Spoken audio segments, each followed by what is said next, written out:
excel·lentíssima alcaldessa de Calella, alcaldes i alcaldesses d'altres pobles i ciutats d'aquest país, regidores, regidors, família del Pubillatge, amics, amigues, ciutadans, ciutadanes, bon dia, benvinguts a Calella, benvinguts a la meva ciutat.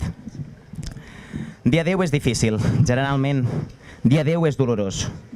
Decidir quines paraules fas servir per acomiadar-te de persones que potser no veuràs mai més és dur.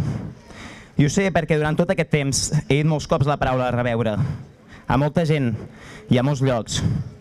Mireu, jo avui només vull dir 4 coses. D'aquí poc escollirem els nous representants nacionals, gent capaç de tirar tot això endavant amb ganes i amb il·lusió.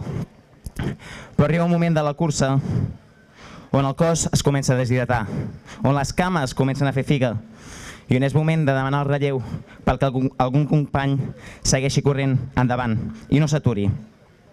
Però abans de fer-ho vull dir-vos que me'n vaig satisfet, me'n vaig content, sí. Aquests 2 anys de Pubillatge m'han servit per créixer, per aprendre, per millorar. El Pubillatge m'ha donat moltes coses i a canvi he intentat donar el millor de mi mateix, amb encerts i amb errors. Quan vaig sortir proclamat a Andorra vaig dir que al meu entendre faltava donar molta visibilitat al Pubillatge i crec que segueix faltant. És més, estic convençut que si no fem un esforç, tot això acabarà desapareixent. Ei, però l'esforç no només l'ha de fer la gent de fora. Nosaltres hem de ser els primers. Crec que és moment de reflexionar i de pensar com podem fer més atractiva aquesta tradició a la resta de catalans i catalanes. És feina nostra fer-ho també. Però estic content d'haver pogut aportar el meu gra de sorra, content d'haver pogut fer el sac d'honor al partit de la selecció catalana, de ser els premis amb l'ajuda de l'alcaldessa Montserrat, que ho haig de dir, que ens va ajudar molt perquè això fos possible, de ser rebut pel president Mas el dia de Sant Jordi, de ser els Premis Gaudí al Camp Nou, a Cornellà al Prat, al Palau de la Música, a Madrid, a Saragossa i a tants altres llocs que hem pogut estar, a Escaldes d'Engordany també. Un plaer haver estat a tots ells. Estic content d'haver-me mogut, de no haver tingut por, d'haver estat escoltat, d'haver tingut l'oportunitat d'explicar places plenes de gent què faig, qui sóc, què penso. I creu-me que això no només no té preu, sinó que és un privilegi enorme. Per això faig un agraïment públic als que al seu dia em van donar aquest bitllet per viure aquest any i aquesta experiència única.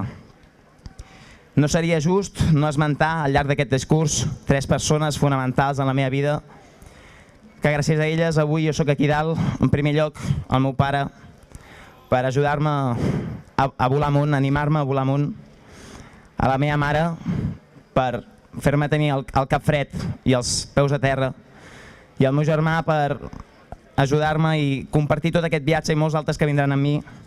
Per això vull que els dediqueu un fort aplaudiment perquè me'l estimo i perquè s'ho mereixen. A l'alcaldessa i a l'equip de govern haver pogut celebrar un cop més aquest certamen aquí a la meva ciutat perquè, com sabeu, és un luxe acomiadar-me aquí.